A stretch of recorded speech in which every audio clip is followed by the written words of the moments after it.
नमस्कार छात्रों, हिंदी युवक भारती में आप सभी का स्वागत है। आज हम 12वीं कक्षा की पाठ्य पुस्तक में से देखने वाले हैं विशेष अध्ययन हेतु कनुप्रिया, जिसके लेखक हैं डॉक्टर धर्मवीर भारती। आज हम इसका पहला भाग देखने वाले हैं, जिसमें हम लेखक परिचय, उनकी प्रमुख कृतियाँ और साथ ही कृति परिचय और कनुप्रिया की जो पृष्ठभूमि है, इसे हम आज समझने वाले हैं, अध्ययन करने वाले हैं। तो चलिए देखते हैं पहले लेखक परिचय। आपके जो स्क्रीन पर जो तस्वीर दिखाई दे रही है वह है लेखक, जिनका नाम है डॉक्टर धर्मवीर भारती। लेखक परिचय। जिस डॉक्टर धर्मवीर भारती जन्म 25 दिसंबर 1926 को उत्तर प्रदेश के इलाहाबाद में हुआ। आपने शिक्षा हिंदी साहित्य में बीए तथा एमए में की। शोध प्रबंध आचार्य धीरेन्द्र वर्मा के निर्देशन में सिद्ध साहित्य पर शोध प्रबंध लिखा। आपने 1959 तक अध्यापन कार्य किया। पत्रकारिता की ओर झुकाव होने के कारण भारती जी ने मुंबई से प्रकाशित होने वाले टाइम्स ऑफ इंडिया पब्लिकेशन के प्रकाशन धर्मयुग का संपादन कार्य वर्षों तक किया। प्रयोगवादी कवि होने के साथ साथ आप उच्च कोटि के कथाकार तथा समीक्षक भी हैं। आपकी प्रयोगवादी तथा नई कविताओं में लोक जीवन की रूमानियत की झांकी मिलती है।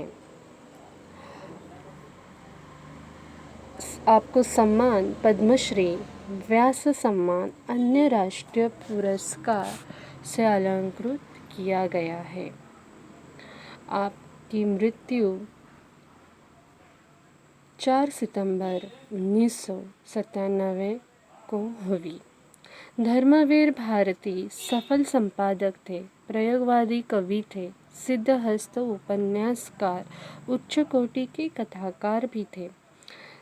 इसलिए उन्हें साहित्य के रूप में तो वे अपने जैसे अकेले ही माना जाता है। आइए इनकी प्रमुख कृतियाँ देखते हैं। सबसे पहले हम कहानी संग्रह देखते हैं, जिसमें मुर्दों का गांव, चांद और टूटे हुए लोग, बंद गली का आखिरी मकान, स्वर्ग और पृथ्वी, सांस की कलम से, समस्त कहानियाँ एक साथ। अब इन सभी का कहानी संग्रह में समावेश होता है। अब काव्य संग्रह ठंडा लोहा, 7 गीत वर्ष, कनुप्रिया, सपना अभी भी, यह काव्य संग्रह में समाविष्ट है।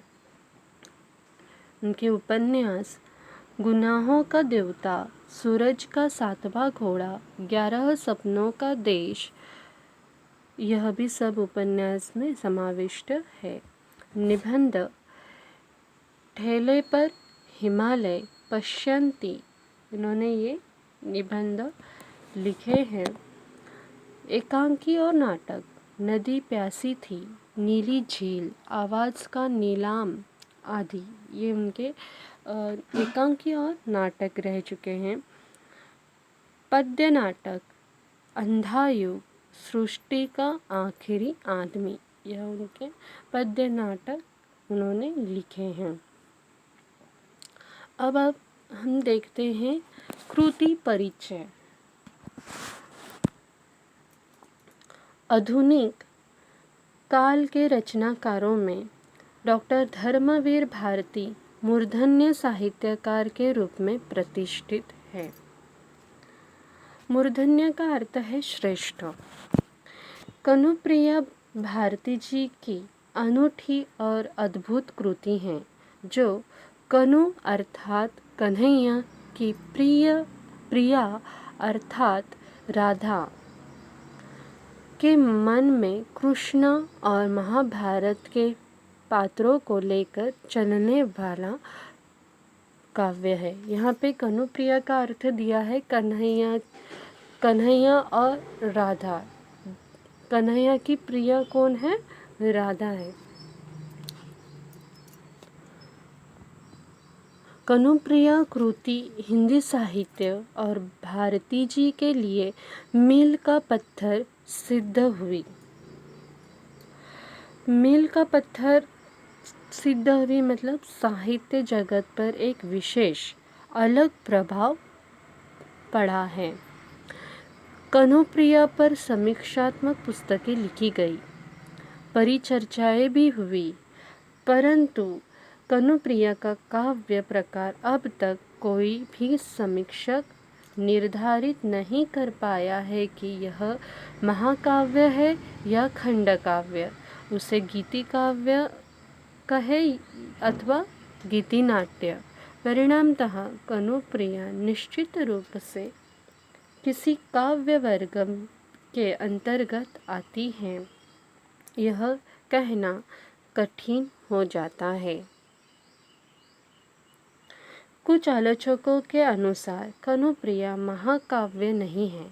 वैसे तो कनुप्रिया में महाकाव्य के अनेक लक्षण विद्यमान हैं, किंतु उनका स्वरूप परिवर्तित है। इसमें नायक प्रधान न होकर नायिका प्रधान है।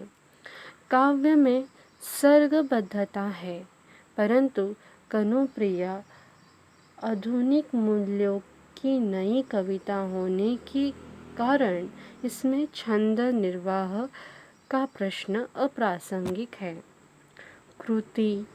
प्रकृति चित्रण अवश्य है, परंतु वह स्वतंत्र विषय नहीं है, उपादान बनकर उपस्थित है। संक्षेप में कहना है तो कनुप्रिया में महाकाव्य के संपूर्ण लक्षण अपने शास्त्रीय रूप में प्राप्त नहीं हैं। कुछ कहने का तात्पर्य यह है कि उसमें गेयात्मक नहीं है। इस विशेषता के न होने के कारण ही उसे प्रगीत काव्य भी नहीं कहा जा सकता। कुछ आलोचकों के अनुसार कनुप्रिया में भारती जी ने सर्ग के रूप में गीत दिए हैं, परंतु इन गीतों को यदि अलग अलग रूप में देखें तो यह अपने आप में पूर्ण लगते हैं। प्रकृति चित्रण भी उपादान के रूप में आता है। इसमें जीवन के किसी एक पक्ष का उद्घाटन नहीं होता है, अपितु राधा के मानसिक संघर्ष के प्रसंग व्यक्त हुए हैं। अतः कनुप्रिया को खंड काव्य की कोटि में भी नहीं रखा जा सकता। कुछ आलोचकों के अनुसार कनुप्रिया में प्रगीत काव्य के अनेक गुण अवश्य प्राप्त होते हैं। प्रगीत का आवश्यक तत्व वैयक्तिक अनुभूति भी इसमें व्यक्त हुई है, अर्थात राधा के भावाकुल उद्गार आदि से अंत तक राधा अपने ही परिचय में कनु के कार्य व्यापार को देखती हैं, लेकिन कनुप्रिया के गीतों में गेयात्मकता नहीं है। गेयात्मकता का अर्थ है लय के साथ नहीं गाया जा सकता। महादेवी वर्मा प्रगीत काव्य के अत्यावश्यक लक्षण के रूप में स्वीकार करती हैं, अर्थात कहने का तात्पर्य ये उसमें गयात्मक नहीं है। इस विशेषता के न होने के कारण ही उसे प्रगीत काव्य भी नहीं कहा जा सकता। कनुप्रिया के गीत एक श्रृंखला के गीतों के रूप में ही अर्थ गांभीर्य उपस्थित करते हैं। अतः कनुप्रिया को शुद्ध रूप से प्रगीत काव्य की संज्ञा नहीं दी जा सकती। कनुप्रिया के रचयिता डॉक्टर धर्मवीर भारती ने स्वयं कनुप्रिया को किस काव्य कोटि में रखना चाहिए, इस पर अपना मंतव्य अर्थात विचार को इस संबंध में व्यक्त नहीं किए। वे काव्य की साहित्यिक शिल्प की कोई विवेचना भी नहीं करते हैं। अतः उनकी ओर से कनुप्रिया के काव्य प्रकार का कोई संकेत नहीं मिलता। कनुप्रिया में भावों की एक धारा बहती है जो एक कड़ी के रूप में है, अर्थात जोड़ने का कार्य करती है। देखो, अब हम इसकी पृष्ठभूमि देखते हैं। डॉक्टर धर्मवीर भारती की महाभारत युद्ध की पृष्ठभूमि में लिखी कनुप्रिया कृति हिंदी साहित्य जगत में अत्यंत चर्चित रही है। महाभारत की पृष्ठभूमि में लिखी हुई यह कनुप्रिया, यहाँ पर प्रसंग कौन सा है तो महाभारत युद्ध का, उसको आधार बनाकर ही यह जो कनुप्रिया है उसका सृजन किया गया है। और यह कनुप्रिया हिंदी साहित्य में महत्वपूर्ण स्थान रखती हैं। कनुप्रिया का प्राण स्वर बहुत ही भिन्न है। हम देखते हैं कोई भी रचना हो या उसमें एक स्वर मुखरित होता है। यहाँ पर जो उसका मुख्य रूप से प्राण स्वर है वो आम काव्य से अलग है, बहुत ही भिन्न है। कनुप्रिया आधुनिक मूल्यों का काव्य है। यहाँ पे कहा गया है कि कनुप्रिया आधुनिक मूल्यों का काव्य है। इसमें आधुनिकता है। पुरानी जो पाठी को छोड़कर जो आधुनिकता को अपने में समाहित की है। उसकी मूल संवेदना आधुनिक धरातल पर उत्पन्न हुई है। इसका आधार मिथक है। यह मिथक राधा और कृष्ण के प्रेम और महाभारत की कथा से सहसंबंध है। देखो, ये जो यहाँ पर हमें ये पढ़ते समय हर शब्द पर हमें ध्यान देकर हमें पढ़ना होगा। आप अपने सामने पाठ्य पुस्तक लेकर ही इस जो पाठ है इसका अध्ययन करना, क्योंकि इसके हर एक शब्द को हमें समझना है। तभी हमें यह जो पाठ है विशेष अध्ययन हेतु जो कनुप्रिया है यह समझने में हमें आसानी होगी। देखो क्या कहा गया, उसकी मूल संवेदना आधुनिक धरातल पर उत्पन्न हुई है। इसका आधार मिथक है। यह मिथक राधा और कृष्ण के प्रेम और महाभारत की कथा से संबंध है। देखो, यह बहुत आवश्यक है। कनुप्रिया को समझना है। जो शब्द यहाँ पर आया है मिथक, इसे समझना बहुत ज़रूरी है। ये मिथक है क्या? प्राचीन कथाओं का तत्व जो नई परिस्थितियों में नए अर्थ का वहन करता है उसे ही मिथक कहते हैं। होता क्या है कि देखो, मनुष्य प्रकृति से अलग होने पर, विलग होने पर जो आघात या आतंक उसे लगता है, यह मिथक उस प्रभाव को कम करता है। इसके लिए क्या किया जाता है? स्वयं प्रकृति और देवताओं का मानवीकरण किया जाता है। मानवीकरण का मतलब उनके हाव भाव, उनको मनुष्य की तरह बातचीत करते हुए, हंसते हुए, मुस्कुराते हुए मानव व्यवहार के रूप में प्रस्तुत कर देते हैं, उसका मानवीकरण किया जाता है। यह होता है मिथक। देवी देवताओं का मानवीकरण किया गया है। हम सभी जानते हैं कृष्ण, राधा, इन सभी को हम देवी देवता मानते हैं। उनका मानवीकरण हुआ है, जो कि महाभारत युद्ध की पृष्ठभूमि को लेकर के वहाँ पर मुखरित जो स्वर प्रसंग है वह संवाद के रूप में प्रस्तुत हुआ है। देखो क्या कहा गया है आगे। कनुप्रिया अर्थात कन्हैया की प्रिय सखी यानी राधा। हम सभी जानते हैं कि कन्हैया की जो प्रिय सखी थी वह कौन थी, तो वह राधा थी। राधा को लगता है कि प्रेम त्याग कर युद्ध का अवलंबन करना निरर्थक है। राधा को ऐसा लग रहा है कि प्रेम को छोड़कर, प्रेम को त्याग कर युद्ध को अंजाम देने में व्यस्त हो जाना ये निरर्थक है, बेकार है। यहाँ कनु का अर्थ है कृष्ण। यहाँ कनु उपस्थित नहीं है। उन्हें जानने का माध्यम है राधा। यहाँ कनु उपस्थित नहीं मतलब कृष्ण जी जो है उपस्थित नहीं है। उन्हें जानने का जो माध्यम है वह केवल और केवल ही राधा है। मतलब ये राधा के माध्यम से कृष्ण का प्रसंग आया है।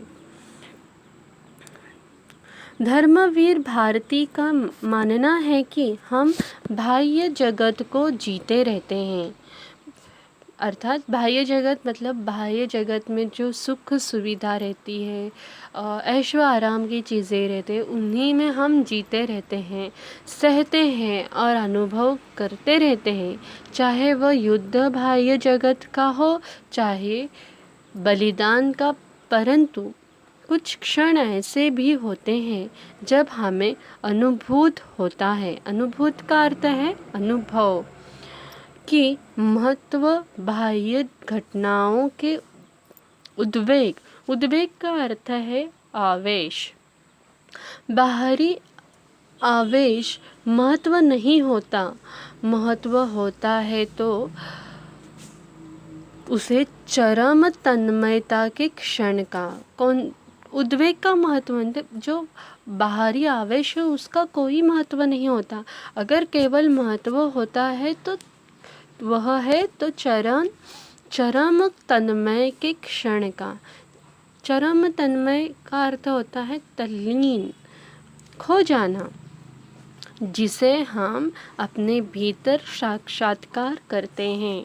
देखो, जब मन से गहन चिंतन करते हैं, भावनात्मक होता है, वह ऐसे समय पर स्वयं साक्षात्कार करता है, महसूस करता है, स्पष्ट रूप से देखता है। यह क्षण बाह्य इतिहास से अधिक मूल्यवान सिद्ध होता है। इस प्रकार बाह्य स्थितियों की अनुभूति और चरम तन्मयता के क्षण को एक ही स्तर पर देखना किसी महापुरुष की सामर्थ्य की बात होती है। कहने का तात्पर्य यह है कि जो हमने अनुभव किया है बाहरी स्थितियों का और साथ ही पूरी तरह से तल्लीन हो जाए, खो जाए, गहन चिंतन में पढ़ कर के उसको अनुभव करे, ऐसा कर पाना आम मनुष्य या साधारण मनुष्य की बात नहीं है। ऐसा वही कर सकता है जो महापुरुष हो। महापुरुष की यह बात होती है। आगे देखो, लेकिन कोई मनुष्य ऐसा भी होता है जिसने बड़े सहज मन से जीवन जिया है, चरम तन्मयता के क्षणों में डूबकर जीवन की सार्थकता पाई है। ऐसे कुछ निराले विरले लोग होते हैं जिनका जीवन साधा और उनके विचार उच्च होते हैं। कहते हैं ना, गोदड़ी में लाल सोया है। कहने का तात्पर्य यही है कि जिनका जीवन एकदम आम साधारण से भी साधारण जीवन होता है, उनके ही विचार क्या होते हैं, उच्च कोटि के होते हैं। जब ऐसे लोग गहन चिंतन होते हैं, पूरी तरह से खो जाते हैं, ऐसे क्षण में वे चिंतन करते हुए जीवन के उस रहस्य को समझ जाते हैं जो साधारण मनुष्य नहीं समझ पाता। जीवन की सार्थकता को समझ जाते हैं। सही अर्थों में यह जीवन क्या है, यह कौन समझ पाता है, जो चरण तन्मयता में पहुंच जाते हैं। यह गहरी चिंतन करता है। जो गहरा चिंतन करता है, चरम चिंतन करता है, तो वह सही मायने में जीवन का रहस्य मान जाता है। उसे ज्ञात हो जाता है कि जीवन क्या है, जीवन में कौन से अंग जो है वह महत्वपूर्ण है, वह उसे ज्ञात हो जाता है। बाह्य जगत को महत्व देने वाले, भौतिक सुखों को महत्व देने वाले कभी भी जीवन के रहस्य को नहीं पहचानते, जीवन की सार्थकता को नहीं समझ पाते। बहुत गहरी बात यहाँ पर कही गई है कि जो बाहरी सुख सुविधा, ऐशो आराम की, चैन की वस्तुएं प्राप्त करते हैं, उन्हें जीवन की सार्थकता क्या है, जीवन का महत्व क्या है, ये उन्हें, जीवन का रहस्य क्या है, ये उन्हें ज्ञात नहीं होता। केवल उन्हें ज्ञात होता है जो चरम तन्मयता में लीन हो जाते हैं, चरम खो जाते हैं, उन्हें ही जीवन की रहस्यता का ज्ञात हो जाता है। क्या जीवन को किस तरह सफल बनाया जाए, इस बात को समझने के लिए चिंतन की आवश्यकता होती है। आगे देखते हैं कि अतः उसका यह आग्रह होता है कि वह उसी सहज मन की कसौटी पर सभी घटनाओं, व्यक्तियों को परखेगा, जांचेगा। क्या कहा गया है, आगे देखो क्या है कि ऐसा ही आग्रह कनुप्रिया अर्थात राधा का है अपने सखा कृष्ण से। तन्मयता के क्षणों में डूबकर जीवन की सार्थकता,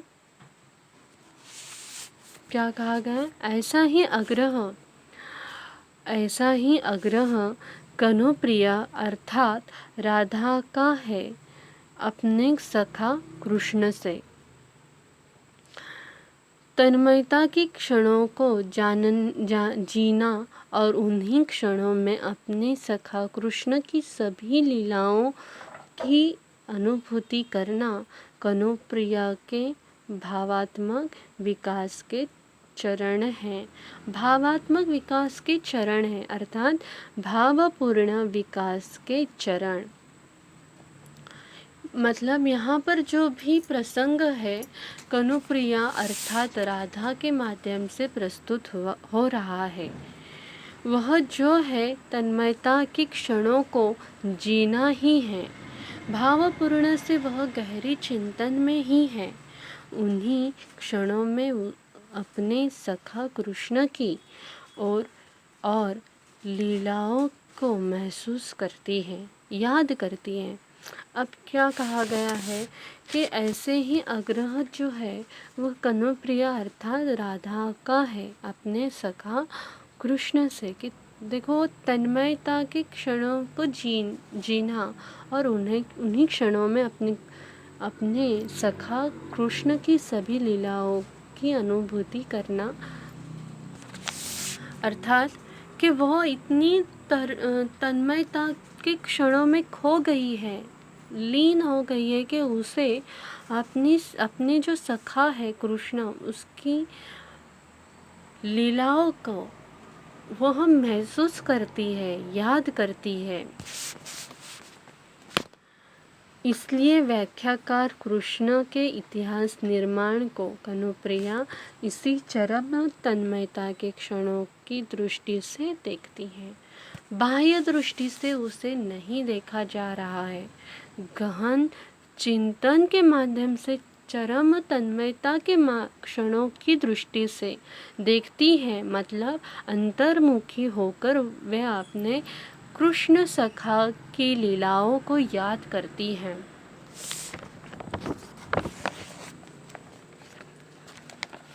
कनुप्रिया मतलब ये कि वो भावनाओं में डूब जाती है। अब यहाँ पे कहा गया कि वो बाह्य जगत में उसे याद नहीं करती है, वो अपने चरम तन्मयता में अपनी भावनाओं में डूब जाती है, गहन चिंतन करती है और उस स्तर को प्राप्त करती है। कुछ अलग विचारों को वह समेट पाते हैं।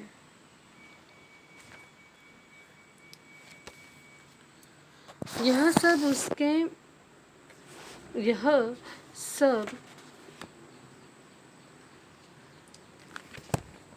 कहने का तात्पर्य यह है कि देखो यहाँ पे कहा ही गया है कि कनुप्रिया भी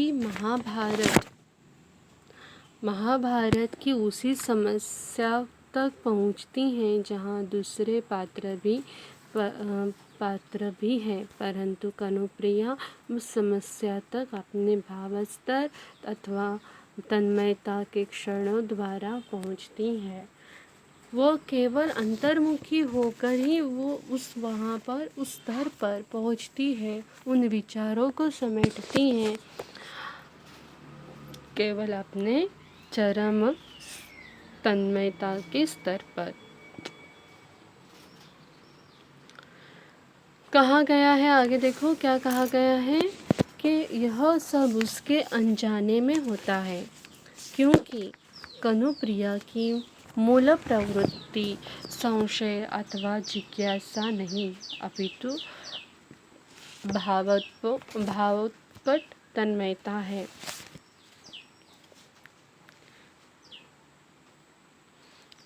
क्या कहा गया है यहाँ पर, तो देखो कि मतलब न चाहते हुए भी यह होता है, क्योंकि चिंतन करना, अब अनजाने का अर्थ है न चाहते हुए भी, क्योंकि चिंतन करना और चिंतन में कौन मनुष्य चिंतन करते करते कहाँ तक पहुँच जाए ये कोई सोच नहीं सकता। उसका परिणाम स्वरूप क्या मिलेगा वो पहले से निश्चित या पहले से हमें पता नहीं होता है, उसकी पूर्व कल्पना भी नहीं की जाती। यहाँ कहा गया है कि तन्मयता में चिंतन करते हुए राधा उस क्षण तक पहुँचती हैं, और उस क्षण तक पहुँचना अनजाने में होता है, क्योंकि वो पहले से निश्चित नहीं है। यहाँ कहा गया है कनुप्रिया अर्थात राधा में संशय भी नहीं है, संदेह नहीं है, तो फिर चिंतन की ज़रूरत क्या है? ये यहाँ प्रसंग में प्रश्न उठता है। यहाँ पर क्या बतलाया गया है देखो कि राधा में किसी भी तरह का संशय नहीं है, संदेह नहीं है, शंका नहीं है, जिज्ञासा नहीं है, फिर भी चिंतन करना भावोत्कट तन्मयता है, मतलब ये कि राधा जो है भावनाओं में डूब जाती है। भावनाओं में डूबने कारण वो गहन चिंतन में पहुंच जाती है। यहाँ पे कहा गया है कि भावोत्कुट अभी देखो क्या गया है कि मूल प्रवृत्ति संशय अथवा जिज्ञासा नहीं है, अपितु भावोत्कुट तन्मयता है। भावोत्कुट का अर्थ है राधा जो है वह भावनाओं में डूब जाती है। भावनाओं में डूबने के कारण वह गहन चिंतन में पहुंच जाती हैं। राधा कृष्ण से महाभारत युद्ध को लेकर कई प्रश्न पूछती हैं। महाभारत युद्ध में हुई जय पराजय, कृष्ण की भूमिका, युद्ध का उद्देश्य, युद्ध की भयानकता, प्रचंड सहार आदि बातों से संबंधित राधा का कृष्ण से हुआ संवाद यहाँ उद्धृत है। यहाँ पर 4 सर्ग में अर्थात 4 भागों में यहाँ पर इस कनुप्रिया का बताया गया है। पहला भाग है सेतु में अमंगल छाया, तीसरा एक प्रश्न और चौथा है शब्द अर्थहीन। ये यहाँ पे 4 भागों में उन काव्य रचना की गई है। आज हमने इस पहले भाग में लेखक परिचय, साथ ही उनकी जो प्रमुख कृतियाँ हैं वो भी देख लिए, कृति परिचय भी देख लिए हमने कि क्या है, कनुप्रिया का अर्थ भी देख लिए, उसकी पार्श्वभूमि जो पृष्ठभूमि है उसे भी हमने देखे समझे। इसका जो कनुप्रिया के आगे की जो वीडियो है, व्याख्या है, वो आपको अगले भाग में मिल जाएगी। मैं आशा करती हूँ आपको यह पाठ अच्छे से समझ में या इसकी पृष्ठभूमि जो है वो अच्छे से समझ में आई होगी। धन्यवाद।